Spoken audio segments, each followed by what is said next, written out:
गणानां त्वा गणपतिगुं हवामहे कविं कवीनामुपमश्रवस्तमम् ज्येष्ठराजं ब्रह्मणां ब्रह्मणस्पत आनशृण्वन्नोतभिसीदसादनम् प्रणो देवी सरस्वती वाजेभिर्वाजनीवती दीनामवित्रयवतो गणेशाय नमः सरस्वत्यै नमः श्रीगुरुभ्यो नमः हरिः ॐ भद्रं कर्णेभिः शृणुयाम देवाः भद्रं पश्येमाक्षभिर्यजत्राः स्थिरैरङ्गैस्तुष्टुवागुंसस्तनूभिः व्यशेम देवाहितं यदायुः स्वस्ति न इन्द्रो वृद्धश्रवाः स्वस्ति नः पूषा विश्ववेदाः स्वस्ति नस्तार्क्ष्यो अरिष्टनेमिः स्वस्ति नो बृहस्पतिर्दधातु ॐ शान्ति शान्ति शान्तिः। ॐ नमो भगवते रुद्राय ॐ नमस्ते रुद्रमन्यव उतोत इषवे नमः नमस्ते अस्तु धन्वने बाहुभ्यामुत ते नमः यात इषु शिवतमा शिवं बभूव ते धनुः शिवा शरव्या यातवतया नो रुद्रमडया या ते रुद्र शिवा तनूरघोरा पापकाशिनी तया नस्तनुवाशन्तमया गिरिशन्ताभिजाकशीः यामिषुं गिरिशन्तहस्ते बिभर्षस्तवे शिवां गिरित्रतां कुरु माहि गुंसे पुरुषं जगत शिवेन वचसा त्वा गिरिशा चावधामसि यथा नः सर्वमिज्जगत यक्ष्मगं सुमना असत अध्यवोचदधिवक्ता प्रथमो देव्योऽभिषक अहेग्यश्च सर्वान् जम्भयन्त सर्वाश्च यातु धान्यः असो यस्ताम्रो अरुण उत बभ्रुः सुमङ्गलः ये चेमागुं रुद्र अभितो दिक्षु श्रिता सहस्रशो वैशागुं हेरयीमहे असो यो वसर्पति नीलग्रीवो विलोहितः उतेनं गोपा अदृशन्नदृशन्नुदहार्यः उतेनं विश्वा भूतानि सदृष्टो मृडयतिनः नमो अस्तु नीलग्रीवाय सहस्राक्षाय मीरुषे अथो ये अस्य सत्त्वानोऽहं तेभ्यो करन्नमः प्रमुञ्च धन्वनस्त्वमुभयोरात्मीयोर्जाम् याश्च ते हस्त इषवः पराता भगवो वपा अवतत्यदनुस्त्वगं सहस्राक्षशुधे शुधे निशीर्य शल्यानां मुखा शिवो नः सुमना भव विज्जं धनुः कपर्दिनो विशल्यो बाणवागम् उत अनेशन्नस्येष व आभुरस्य निषङ्गतिः या ते हे धर्मे दुष्टमहस्ते बभूव ते धनुः तयास्मान् विश्वतस्त्वमयक्ष्मया परिभुज नमस्ते अस्त्वायुधाय नातताय धृष्णवे उभाभ्यामुत ते नमो बाहुभ्यां तव धन्वने परिते धन्वनो हेतिरस्मान् वृणक्तो विश्वतः अतो य इषुदिस्तवारे अस्मन्निदेहितम् नमस्ते अस्तु भगवन् विश्वेश्वराय महादेवाय त्र्यम्बकाय त्रिपुरान्तकाय त्रिकाग्निकालाय कालाग्निरुद्राय नीलकण्ठाय मृत्युञ्जयाय सर्वेश्वराय सदाशिवाय श्रीमन्महादेवाय नमः नमो हिरण्यबाहवे सेनान्ये दिशां च पतये नमो नमो वृक्षेभ्यो हरिकेशेभ्यः पशूनां पतये नमो नमः सस्पिञ्जराय त्विषीमते पत्थीनां पतये नमो नमो बभ्लुषाय विद्याधीने नान्नां पतये नमो नमो हरिकेशायोपवीतिने पुष्टानां पतये नमो नमो भवस्य हेत्ये जगत्तां पतये नमो नमो रुद्राय तताविने क्षेत्राणां पतये नमो नमः सूताय हन्त्याय वनानां पतये नमो नमो रोहिताय स्तपतये वृक्षाणां पतये नमो नमो मन्त्रणे वाणिजाय कक्षाणां पतये नमो नमो भुवन्तये वारिवस्कृतायौषधीनां पतये नमो नमः उच्चैर्घोषाय क्रन्दयते पत्तीनां पतये नमो नमः कृत्स्नवीताय धावते सत्त्वनां पतये नमः नमः सहमानाय नव्यादिन आव्यादिनीनां पतये नमो नमः ककुभाय निषङ्गिणे स्तेनानां पतये नमो नमो निषङ्गिन इषुधिमते तस्कराणां पतये नमो नमो वञ्जते परिवञ्जते स्तायूनां पतये नमो नमो निचेरवे परिचरायारण्यानां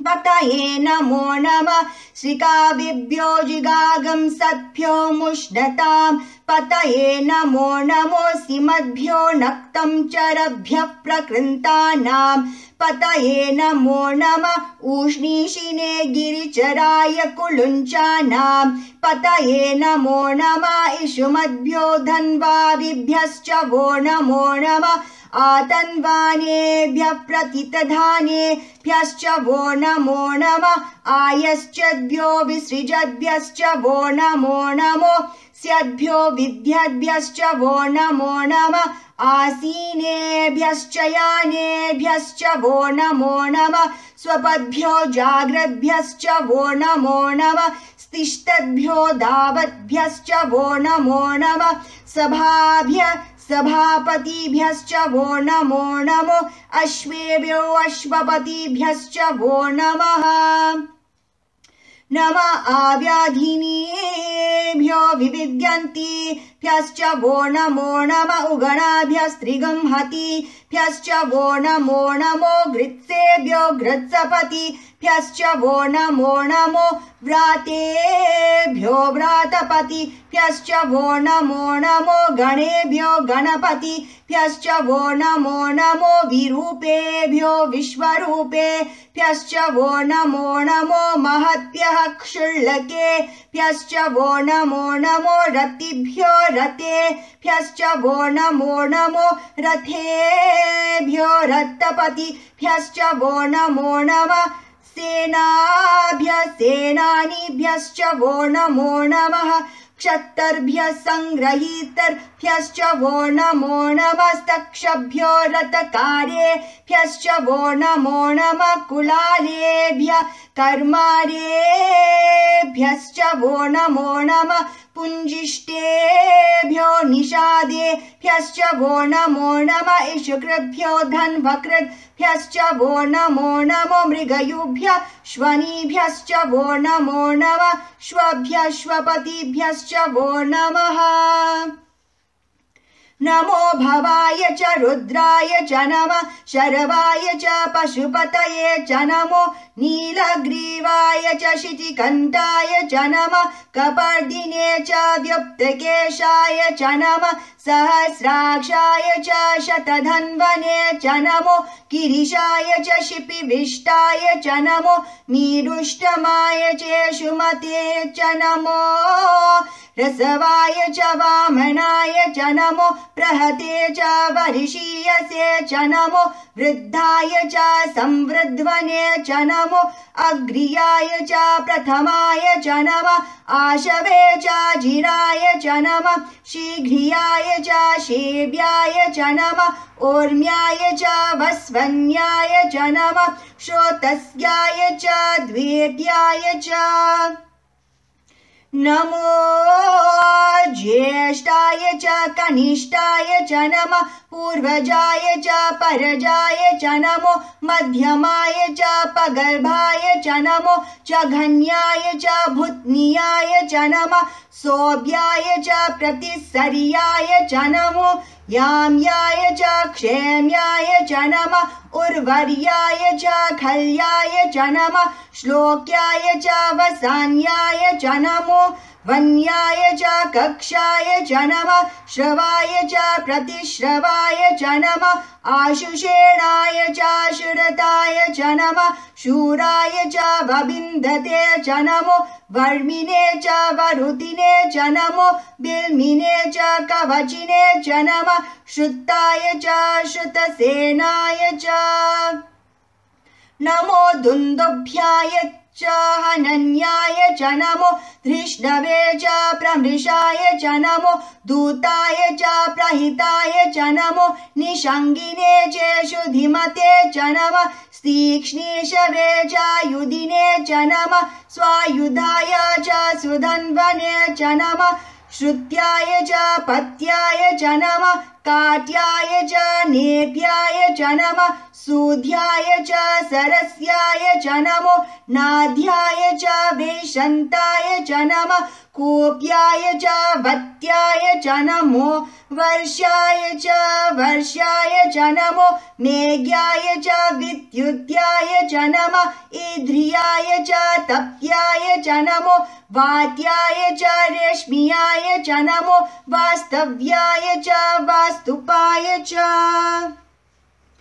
ॐ हर हर हर हर ॐ नमः सोमाय च रुद्राय च नमः ताम्राय च रुणाय च नमः शङ्गाय च पशुपतये च नमः उग्राय च भीमाय च नमो अग्रे वदाय च दूरे वदाय च नमो हन्त्रे च हनीयसे च नमो वृक्षेभ्यो हरिकेशेभ्यो नमस्ताराय नमः शम्भवे च मयो भवे च नमः शङ्कराय च मयस्कराय च नमः शिवाय च शिवतराय च नमः स्थित्याय च खोल्याय च नमः पार्याय च भार्याय च नमः प्रतरणाय चोतरणाय च नमः आतर्याय च लाद्याय च नमः षष्प्याय च फेन्याय च नमः सिकट्याय च प्रवाह्याय च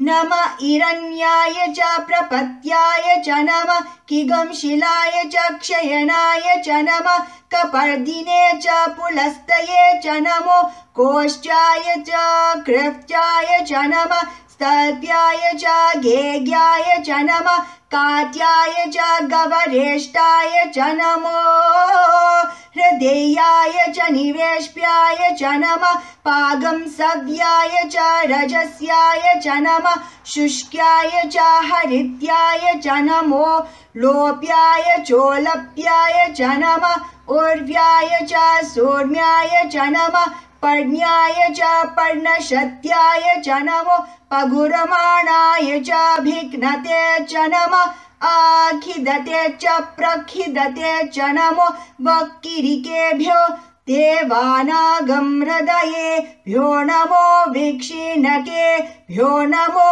वीक्षिन्वट्केभ्यो नमः आनिरहतेभ्यो नमः आमिवट्केभ्यः द्रापे अन्धसस्पते दरिद्रन्नीललोहिता येषां पुरुषाणाम् येषां पशूनां मा भेर्मा रोमो येषां किञ्चन ममता या ते रुद्र शिवा तनो शिवा विश्वाह भेषजी शिवा रुद्रस्य भेषजी तया नो बृरजीवसे इमागुं रुद्राय तवसे कपर्दिने क्षयद्वीराय प्रबरामहे मतिं यथा न शमशद्विपते चतुष्पते विश्वं पुष्टं ग्रामे अस्मिन्ननातुरं मृडानो रुद्रोतनो मयस्कृति क्षयद्वीराय नमसा विधेमते यच्चं च योश्च मनुरायजे पिता तदश्यम तव रुद्र प्रणीतो मानो महान्तमुत्तमानो अर्भकं मान उक्षन्तमुत्तमान उक्षितं मानो वदी पितरं मोत मातरं प्रिया मानस्तनुवो रुद्ररीरिषः मानस्तोके तनये मान आयुषि मानो गोषु मानो अश्वेषु रीरिषः वीरान् मानो रुद्रभामितो वदिरः विष्मन्तो नमसा विधेमते आरात्य गोग्न उत पूरुषग्ने क्षयद्वीराय सुं नमस्मे ते अस्तु रक्षा च नो अधि च देवा ब्रूयदा च न शर्मा यच्चत् द्विबरः श्रुहि श्रुतं गर्सदं युवानं मृगान्नभीममुपहत्नुमुग्रं मृडा चरित्रे रुद्रास्तवानो अन्यन्ते अस्मन्निवपन्तु सेनाः परिनो रुद्रस्य हेतर्वृणक्तु परितेशस्य धुर्मतिरगायोः अवस्थिरा मघवत्पयस्तनुष्वमीध्वस्तोकाय तनयाय मृडया मीडुष्टम शिवतमा शिवो न सुमना भव परमे वृक्ष आयुधन्निदाय कृतं वसान आचर पिनाकं बिभ्रदागहि विकिरित विलोहित नमस्ते अस्तु भगवः यास्ते सहस्रगं हेतयोऽन्यमस्मन्निवपन्तु ताः सहस्राणि सहस्रदा बाहुवो स्तव हेतयः तासामीशानो भगवः पराचीनामुकाकृति सहस्राणि सहस्रशो ये रुद्रा अधिभूम्यां तेषागं सहस्रयोजने वधन्वानि तन्मसि अस्मिन् महन्त्यर्णवेऽन्तरिक्षे भवा अधि नीलग्रीवाशितिकण्ठाः शर्वा अधः क्षमाचराः नीलग्रीवाशितिकण्ठा दिवगुं रुद्र उपश्रिताः ये वृक्षेषु सस्पिञ्जरा नीलग्रीवा विलोहिताः ये भूतानाम् अधिपतयो विशिकास कपर्दिनः ये अन्येषु विविद्यन्ति पात्रेषु पिपतो जनानां ये पथां पतिरक्षय एलभृदायव्युधः ये तीर्थानि प्रचरन्ति श्रिकावन्तो निषङ्गिनः य एतवन्तश्च भूयागंसश्च दिशो रुद्रावितस्थिरे तेषागं सहस्रयोजने वधन्वानि तन्मसि नमो रुद्रेभ्यो ये पृथिव्यां येऽन्तरिक्षे ये दिवि येषामन्नं वातो वर्षमिषवस्तेभ्यो दश प्राचीर्दश दक्षिणादश प्रतीचीर्दशोदीचीर्दशो द्वास्तेभ्यो नमस्ते नो मृडयन्तु ते यं द्विष्वयश्च नो द्वेष्टितं वोजम्भे दधामि त्र्यम्बकं यजामहे सुगन्धिं पुष्टिवर्धनम् उर्वारुकमिव बन्धनान् मृत्योर्मुक्षीयमामृतात् यो रुद्रो अग्नो यो अप्सु य ओषधीषु यो रुद्रो विश्वा भुवना विवेश तस्मै रुद्राय नमो अस्तु ये ते सहस्रमयुतं पाशा मृत्यो मर्त्यया हन्तवे तान् यज्ञस्य मायया सर्वानवायजामहे मृत्यवे स्वाहा मृत्यवे स्वाहा प्राणानां ग्रन्थिरसि रुद्रो मा विशान्तकः तेनान्येनान्प्यायस्व नमो रुद्राय विष्णवे मृत्युर्मे पाहि तमुष्टुहि यस्विषु सुदन्वायो विश्वक्षयति भेषजस्य यक्ष्वा महेशो मनसाय रुद्रं नमो भीर्देवमसुरं दुवस्य अयमे हस्तो भगवान् अयमे भगवत्तरः अयं मे विश्वभेषजो यगं शिवाभिमर्शनः ओम शांति शांति शांति। शं च मे मयश्च मे प्रियं च मेऽनुकामश्च मे कामश्च मे सोमनसश्च मे भद्रं च मे श्रेयश्च मे वशश्च मे यशश्च मे भगश्च मे द्रविणं च मे यन्ता च मे दर्ता च मे क्षेमश्च मे धृतिश्च मे विश्वं च मे महश्च मे संविच्च मे ज्ञात्रं च मे सुश्च मे प्रसुश्च मे शिरं च मे लयश्च मरुत्तं च मे अमृतं च मे यक्ष्मं च मे नामयच्च मे जीवातुश्च मे दीर्घायुत्वं च मे नमित्रं च मे भयं च मे सुगं च मे शयनं च मे सुषा च मे सुदिनं च मे स्वस्ति प्रजाभ्यः परिपालयन्तां न्यायेन मार्गेण महिषाः गोब्राह्मणेभ्यः शुभमस्तु नित्यं समस्तलोकाः सुखिनो भवन्तु समस्तलोकाः सुखिनो भवन्तु समस्तलोकाः सुखिनो भवन्तु। ॐ शान्ति शान्ति शान्तिः।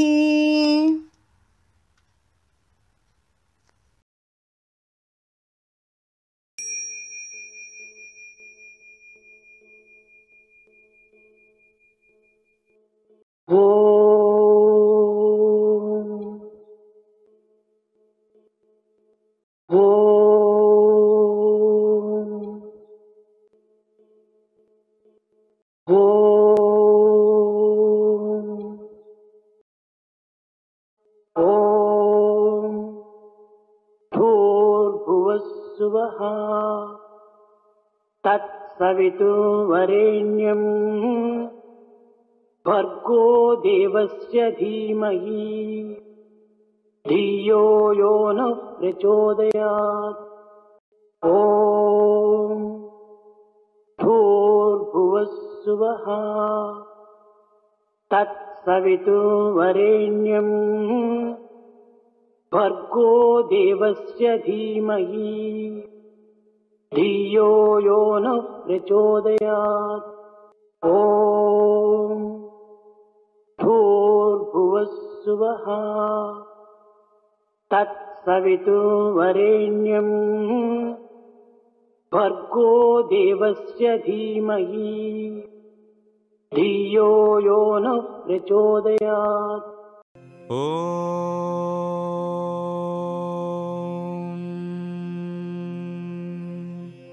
शान्ति शान्ति शान्तिः।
गुरुदेवा शरणं देवा गुरुदेवा शरणं देवा गुरुदेवा शरणं देवा गुरुदेवा शरणं देवा पाहि प्रभु शरणं देवा पाहि प्रभु शरणं देवा पाहि प्रभु शरणं देवा पाहि प्रभु शरणं देवा गुरुदेवा शरणं देवा गुरुदेवा शरणं देवा सुन्दर रूपा श्री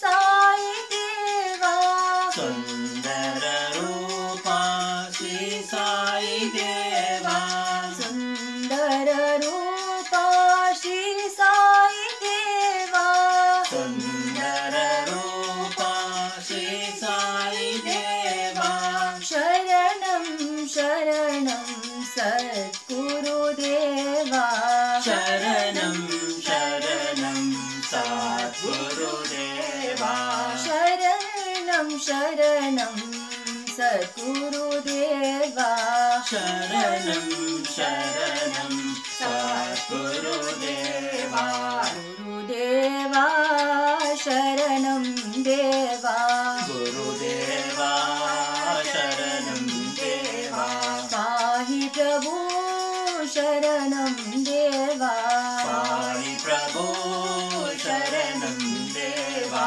गुरुदेवा शरणं देवा गुरुदेवा शरणं देवा सुन्दर रूपा श्री साई देवा सुन्दर रूपा श्री साई देवा शरणं शरणं सद्गुरुदेवा शरणं शरणं सद्गुरुदेवा शरणं शरणं सद्गुरुदेवा शरणं शरणं सद्गुरुदेवा गुरुदेवा शरणं देवा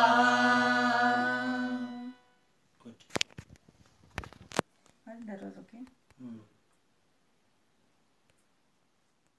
It's a trial thing.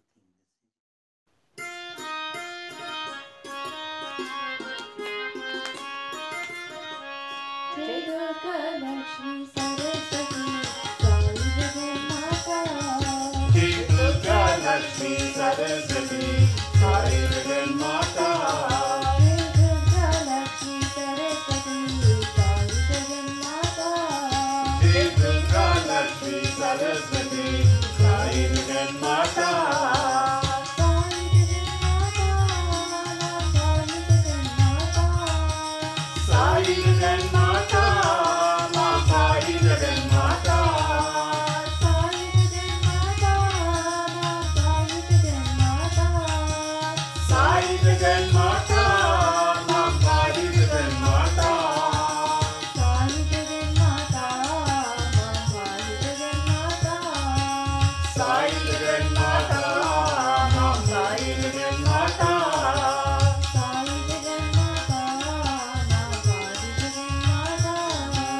Sai जगन्माता मां साई जगन्माता दुर्गा लक्ष्मी सरस्वती साई जगन्माता जय दुर्गा लक्ष्मी सरस्वती साई जगन्माता साई जगन्माता साई जगन्माता मां साई जगन्माता साई जगन्माता साई जगन्माता मां साई जगन्माता साई जगन्माता साई जगन्माता मां साई जगन्माता जय दुर्गा लक्ष्मी सरस्वती साई जगन्माता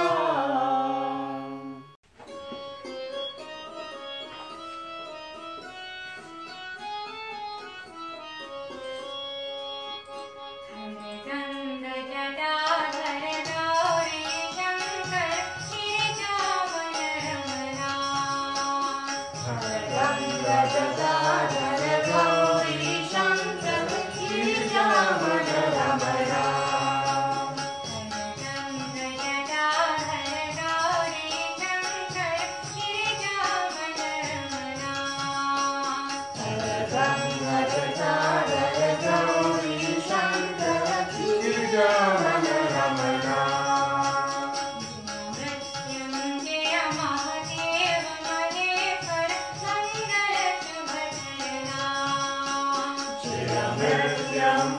महादेव महेश्वर मंगल शुभ चरणा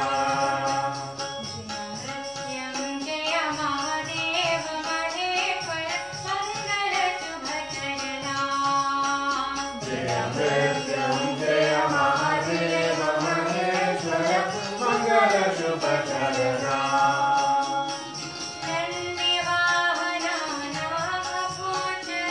नंदिवाहना नागभूषणा नंदिवाहना नागभूषणा नंदिवाहना नागभूषणा निरुपम गुण सगला निरुपम गुण सगला निरुपम गुण सगला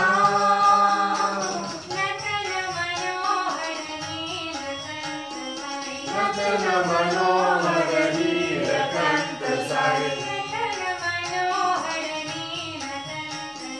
नटन मनोहर नीलकंठ साई नील जगल नयना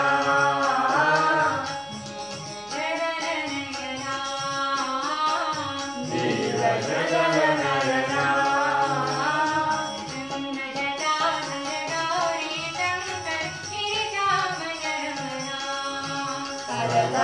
गदाधर गौरी शंकर गिरिजामन रमणा मृत्युंजय महादेव महेश्वर मंगल शुभ चरणा जय मृत्युंजय महादेव महेश्वर मंगल शुभ चरणा नंदिवाहना नागभूषणा नंदिवाहना नागभूषणा निरुपम गुण सगला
रंग विठला पांडुरंग विठला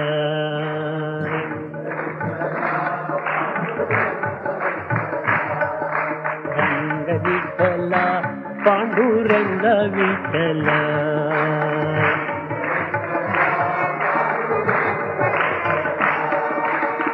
श्रीरमणी हृदयांतरंगा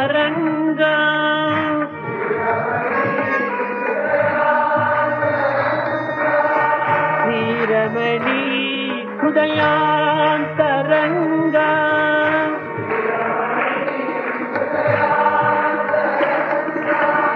मंगलकर करुणांतरंगा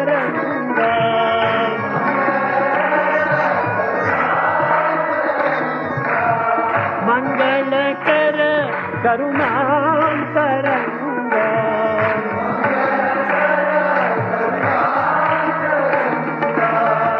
आशित दीन जनावन रंग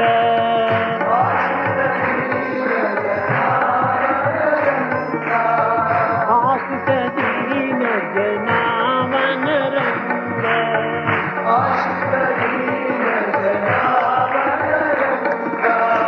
जगदो सारा हरि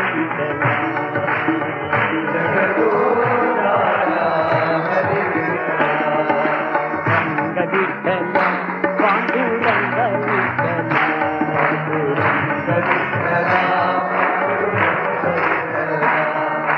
रंग विठला पांडुरंग विठला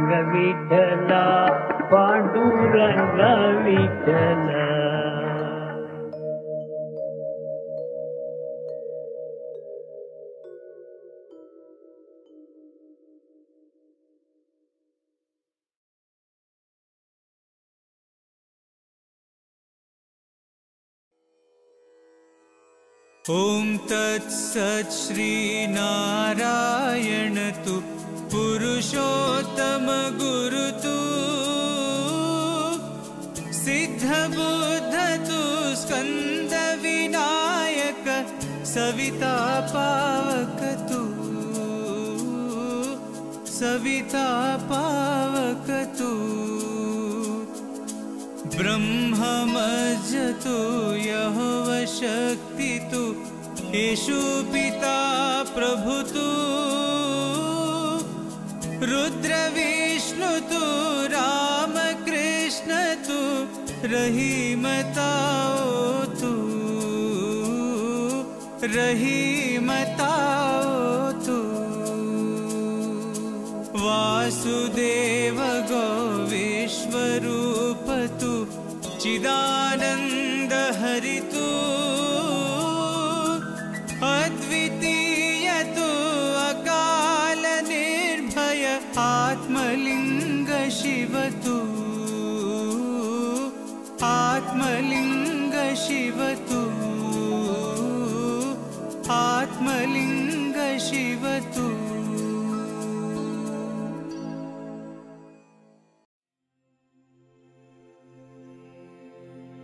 असतो मा सद्गमया तमसो मा ज्योतिर्गमया मृत्योर्मा अमृतं गमया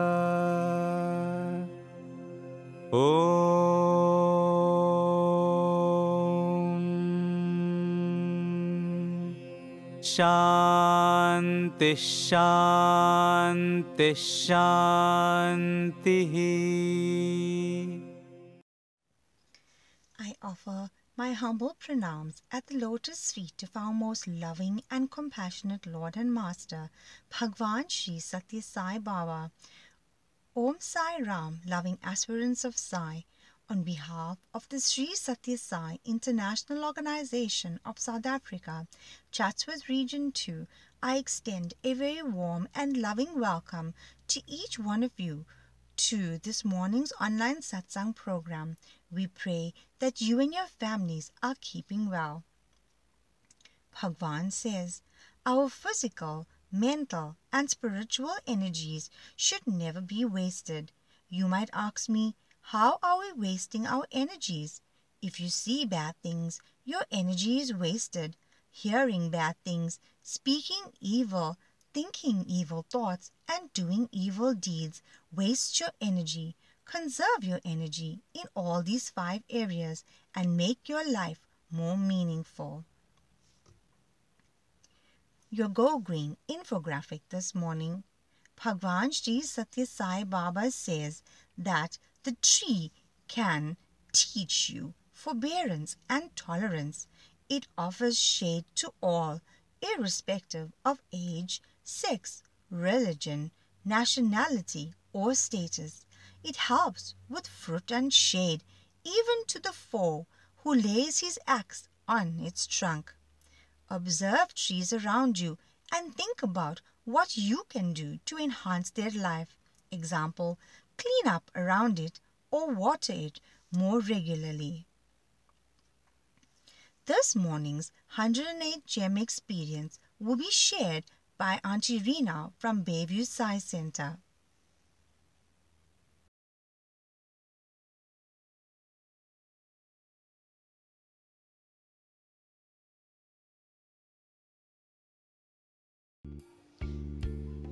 My pranams at the lotus feet of our beloved Bhagwan Sri Satya Sai Baba. Om Sai Ram to everyone. I have chosen gem number 11. Om Shri Sarva Shakti Murtaye Namaha, who is embodiment of all powers. It reminds me of the day my daughter was in an accident. When I received the call, I was hysterical. Even worse when I saw the video of the accident on the cell phone. their vehicle was written off. Having my trust in Bhagavan, I knew his hands was over her and taking care. She also felt the divine presence at that time. We rushed to the hospital only to see her smiling and sitting up on the bed. She said she was okay. I could not hold back my tears, knowing Bhagavan is the embodiment of all powers. She went home the next day. The doctors in the emergency room said she had no broken bones and was sent home and was told to have physio after 3 days. 2 weeks later, there was still severe pains and not much mobility. Her GP suggested she see an orthopedic surgeon. When he saw the same x-rays that was taken in the trauma unit, he was surprised that she was walking and moving about because her spine was fractured. After further tests, they found she had ruptured disc and fracture on different parts of the spine. Only by the grace of Bhagavan, she was able to move about and not knowing the severity of her case. We must just have faith in God and ourselves. We thank Bhagavan for being our constant companion, guide and protector. Jai Sai Ram.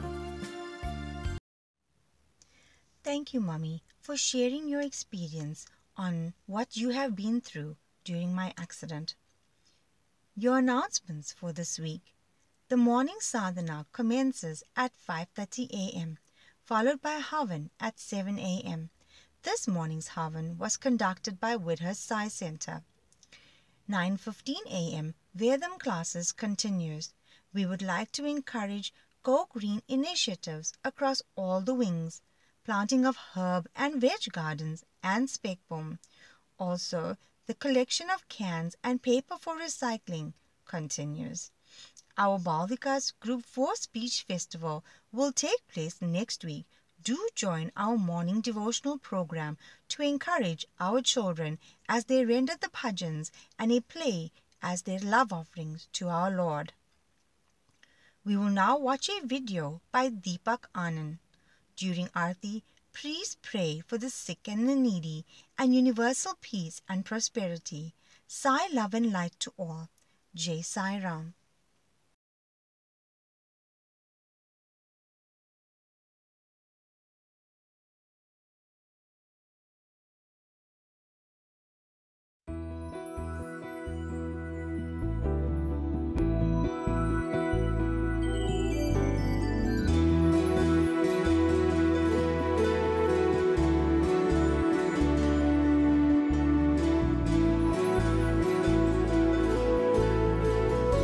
Swami has given a direct formula, a shortcut that we can practice the teachings of all the scriptures or whatever he has taught us in one formula itself, and that is the Lavu Navu Navu formula. One of the, when I was the in charge for the prayer talks in the college, there was one boy who came to me for a rehearsal. He was a Brahmin boy who had come from another part of Andhra Pradesh, and I listened to him. And in this particular talk, he was sharing one experience that it was his birthday a few years back, and he had gone to Bhagwan with a tray for blessings, and then Swami asked him, "What do you want?" And he said, "Swami, I want a mantra from you. I want a formula from you." And Swami told him, "I have already given the best formula to you, to the whole humanity. Love all and serve all, help ever and hurt never." He said, "No, Swami, we are Brahmin family, and my father has requested that I should plead with you to give a mantra only for me and my family."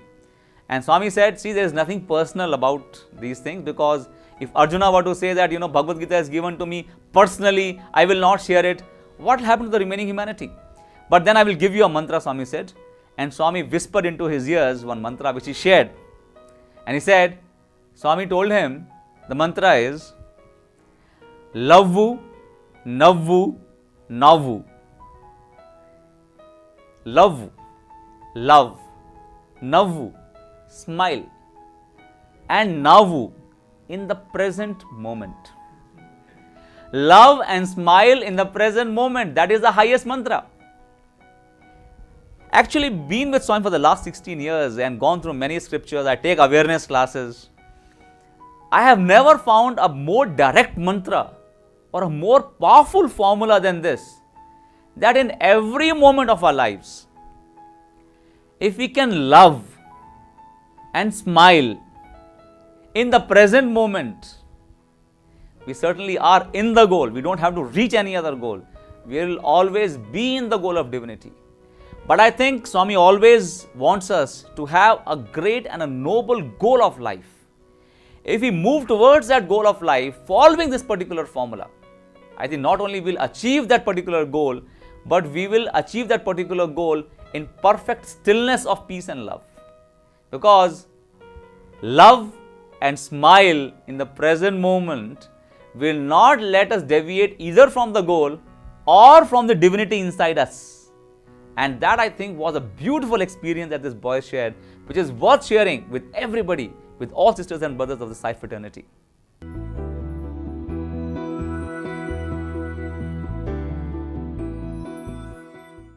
You go on repeating its sound. ఇప్పుడు చూడండి, చాలా మందికి నేను అక్కడ చెప్తుంటాం, ఓంకారం అనేటువంటిది ఒక spelling మాదిరి చూడాలి. Omkar, just take its spelling. ఓం అంటారు. Many say Om. ఇది ఓం అనేటువంటి స్పెల్లింగ్ కాదు. It's not spelling that ఇది way. ఒక పదము. It's a word. ఈ పదమైనప్పుడు దీనికి స్పెల్లింగ్ ఏమిటి? Then what is its spelling? ఈ స్పెల్లింగ్ చూడాలంటే ఆ ఊ ఉం ఈ మూడు చేరితే ఓం అనే పదం వచ్చింది. And if you want to know spelling, A-U-M, A-U-M. ఆ ఊ ఉం. A-U-M. ఈ పదం చెప్పాలంటే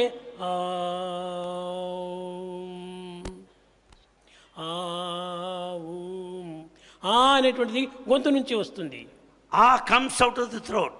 ఊ అనేటువంటిది నోలక నుంచి వస్తుంది. U comes out of the tongue. అనేటువంటిది పదవుల నుంచి వస్తుంది.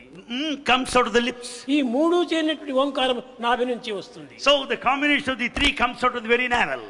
కనుకనే హృదయనాళం నుంచి వచ్చేటువంటి ఒక సౌండే నిజమైనటువంటి sound. So the sound that comes out of the heart is the true sound. చాలా మందికి ఆ ఊ ఊం అని చెప్పమంటే స్పెల్లింగ్లే చెప్పుకుంటూ కూర్చుంటారు. And when this is to be said, they go by the spelling only. తెల్లవారుజాము కూడా ఓంకారంలో చెప్పాలంటే ఆ ఊ ఉం అంటారు. In the early hours of the morning, the Omkara is said in a wrong way. మూడింటి యొక్క సేవమేంటి స్వరూపం అని సమకాలంలో దాన్ని ఉచ్చరించాలి. And we have to say, utter Omkara in the correct way. ఎక్కడి నుంచినో ప్లేన్ వస్తుంటది. The plane is dashing ఆ forward. శబ్దం ఎక్కడి నుంచినో లభించినట్టుగా తెలుస్తుంది. And you will be able to know its sound. కానీ దగ్గరికి వచ్చినప్పుడు పెద్దదిగా వినిపిస్తుంది. And you listen. తర్వాత తిరిగి అది ఎక్కడికో పోతున్నట్టుగా కనిపిస్తుంది. And you will also hear the sound from distance. అది నిజమైనటువంటి ఒక ఓంకార శబ్దము. That is Omkara principle. ఆ లోకం నుంచి ఎక్కడి నుంచినో రావాలి. And it should come from ఆ within. నాభి నుంచి రావాలి. It should come out of the navel. కంఠం నుంచి వచ్చినప్పుడు అది శబ్దం ఎక్కువ వినిపిస్తుంది. And when once it comes out of the throat, కానీ you will తిరిగి అది hear high వెళ్ళిపోయే sound. సమయం లోపల తగ్గిపోతూ వస్తుంది. And then at the final stage, it declines. కనుకనే ఈ శబ్దం అంతా కూడా సక్రమమైనటువంటి తీసుకున్నప్పుడే మనకు సరైనటువంటి భావన కుదురుతుంది. So we should consider every word in the proper sense and know its meaning. అనేక మంది ఈ యొక్క ప్రపంచంలో ఓంకారాన్ని స్మరిస్తూ ఉంటుంటారు. Many people chant, repeat Omkara. ఎన్ని సంవత్సరంలో చరిస్తుంటారు. They do it for many years. స్వామి ఇన్ని సంవత్సరం నుంచి నేను ఓంకార నాదం చేస్తున్నాను, నాకు ఏమాత్రము భక్తి కుదరడం లేదు. Many come and say, Swami, I have been repeating Omkara, but I am not able to have steady devotion. కుదురుతుంది. How is it possible? సరైనటువంటి అర్థంతో నువ్వు చేస్తుంటే కదా. You are not doing it సరైన meaningfully. శృతిలో నువ్వు పెట్టుకుంటే కదా. You don't say it properly. శృతిలో రాగ తాళములు మూడు కూడా నువ్వు ఏకం కావాలి. And there should be a kind of proper rhythm in the beat. కనుకనే శృతి కూడా ఉంటుండాలి. And the tune is necessary. ఈ శృతి లయము కూడా ఉండాలి. And there should be proper rhythm. ఈ కాలము కూడా ఉంటుండాలి. And the time. కనుక మూడింటి యొక్క ఏకత్వాన్ని మనం చక్కగా గుర్తించుకొని ప్రవర్తించాలి. So the beat and the rhythm and the time, all these factors have got to be taken. I am love. I am love. Pure love.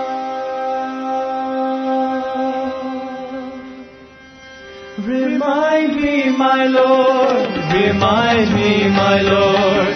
Remind me, my Lord, who I am. Remind me, my Lord. Remind me, my Lord. Remind me, my Lord, who I am. I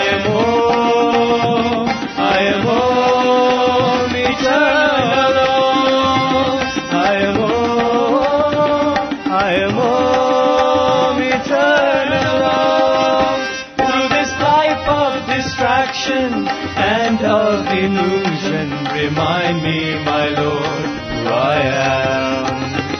Through this life of distraction and of illusion, remind me, my Lord, who I am.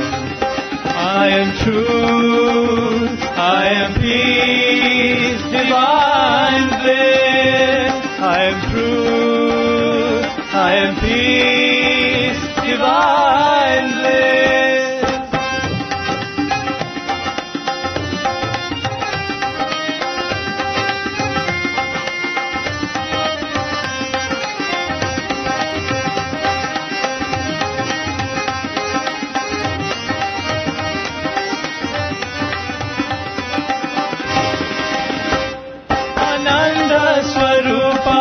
Prema Swarupa, remind me, my Lord, who I am.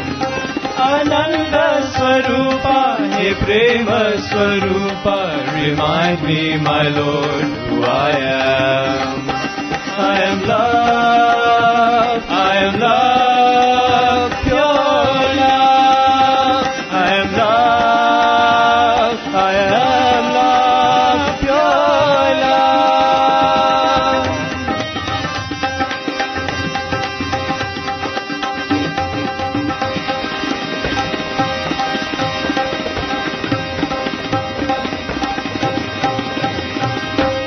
Remind me, my Lord, remind me, my Lord, remind me, my Lord, who I am. Remind me, my Lord, remind me, my Lord, remind me, my Lord, who I am. I am all eternal Lord. I am all eternal Lord. Through this life of distraction and of illusion, remind me, my Lord, who I am. In this life of distraction and of illusion, remind me, my Lord, who I am. I am truth, I am peace, divine bliss. I am truth, I am peace, divine bliss.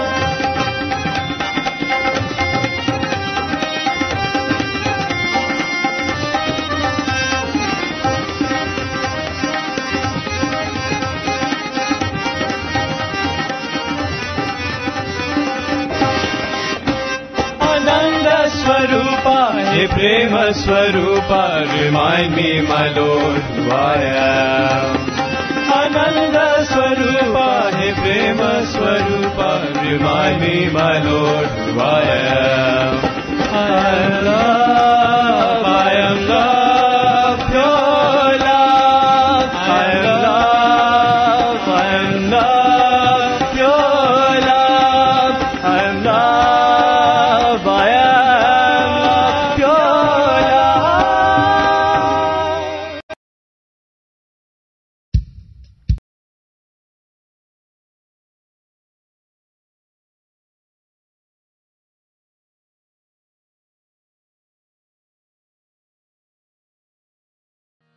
The Lord of the universe is here. Swami Satya Sai is here.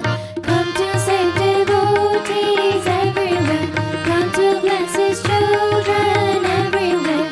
Born at Puttaparthi, the Lord of the universe is here. Calm and tranquil like the moon, shining with divine inner light, filling all with bliss at His side. He is always serving those in need, answering the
पवित्रम् Baba विभूतिम् परमम् विचित्रम् लीला विभूतिम् परमार्थ इष्टार्थ मोक्ष प्रदानम् बाबा विभूतिम् इदमाश्रयामि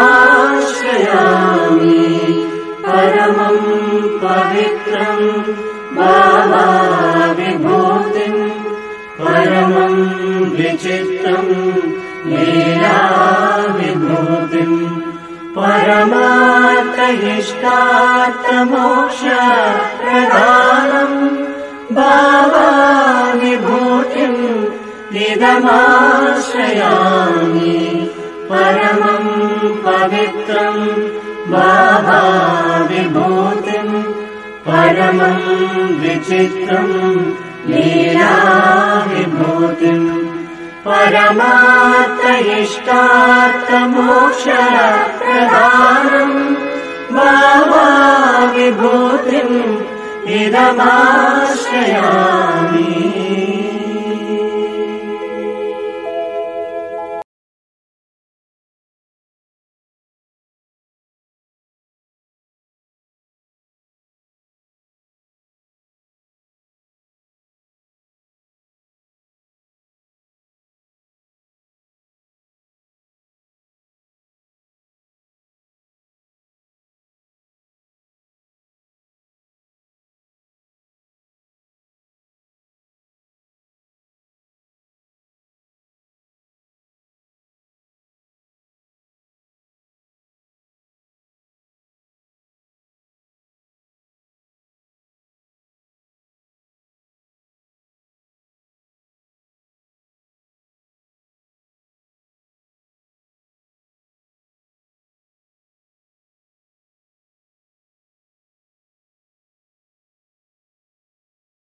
ॐ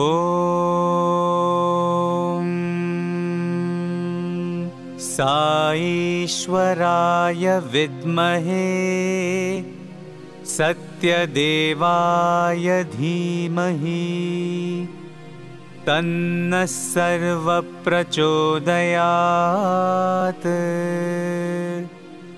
ॐ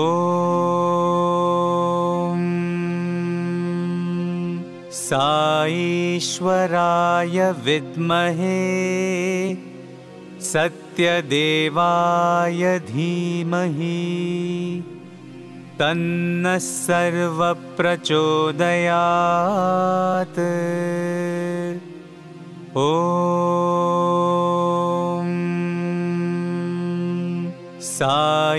साईश्वराय विद्महे सत्यदेवाय धीमहि तन्नः सर्वप्रचोदयात्।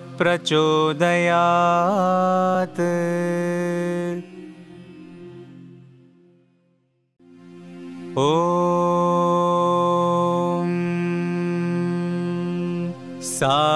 साईश्वराय विद्महे सत्यदेवाय धीमहि तन्नः सर्वप्रचोदयात्।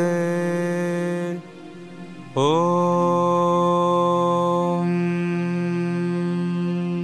साईश्वराय विद्महे सत्यदेवाय धीमहि तन्नः सर्वप्रचोदयात्। ॐ